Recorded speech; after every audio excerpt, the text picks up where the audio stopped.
Hi guys, मागच्या भाऊच्या धक्क्यावर warning दिलेली असताना सुद्धा राखीने पुन्हा एकदा हा शो स्क्रिप्टेड आहे हे दाखवण्यासाठी काही कमी ठेवलेली नाहीये. कारण ज्यावेळेस रेवा आणि संकेत हे दोघेजण नॉमिनेशनमध्ये गेलेले होते त्यावेळेस राखीने त्यांना कॅप्टन्सी रूममध्ये बोलवून ताकीद दिलेली होती की मी काहीतरी नाटक करेन आणि तुम्हाला नॉमिनेशनमध्ये आहात त्यामुळे दिसलं पाहिजे, त्यामुळे तुम्ही माझ्याशी मी काहीतरी पंगा घेतल्यावर तुम्ही काहीतरी त्याच्यावरती रिॲक्ट करा. आणि संकेतसुद्धा खूप छान ॲक्टिंग करतो, तो एक ॲक्टर आहे, त्यामुळे त्याने सुद्धा खूप छान पद्धतीने ॲक्टिंग केलेली होती. पण आज भाऊंनी भाऊच्या धक्क्यावर राखी आणि संकेत या दोघांची जिरवलेली आहे. कारण हा शो राखी सावंत शो नाही, हा पूर्णपणे स्क्रिप्टेड शो दाखवू नका. जिथे तुम्ही म्हणाल तसंच व्हायला पाहिजे. कारण राखीने जे काही केलेलं होतं त्याच्यावरती संकेतनं येऊन तिच्यावरती पाणी टाकलं आणि पूर्णपणे मी रागात आहे असं दाखवण्याची ॲक्टिंग केलेली होती. आणि राखीने सुद्धा त्याने माझ्यावर पाणी टाकलेलं आहे असं म्हणत पूर्णपणे हंगामा करून सोडलेला होता.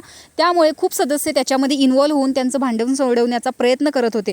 पण ज्या पद्धतीने भाऊच्या धक्क्यावरती राखीला बोलवलेलं आहे, तिने उठाबशा काढत माझी चूक झाली, मी केलेला प्लॅन होता असं म्हणत तिने माफी मागायची ठरवली. परंतु भाऊने सांगितले की आय एम डन. म्हणजे भाऊंना सुद्धा या गोष्टीचा राग आलेला आहे की राखी या गोष्टी चुकीच्या करत आहे, की लोकांना बिनकामाचा हा शो स्क्रिप्टेड आहे असं दाखवण्याचा प्रयत्न करते. आणि संकेत सुद्धा कुठेतरी स्वतःचा गेम दाखवण्यासाठी राखीच्या किंवा विशालच्या मागे लागून स्वतःचा गेम खराब करण्याच्या पूर्णपणे प्रयत्नात दिसतोय. कारण कालसुद्धा कॅप्टन्सी टास्कमध्ये त्याने तन्वीचा पाय ओढलेला होता, ते सुद्धा त्याने विशालच्या सांगण्यावरून केलेलं होतं.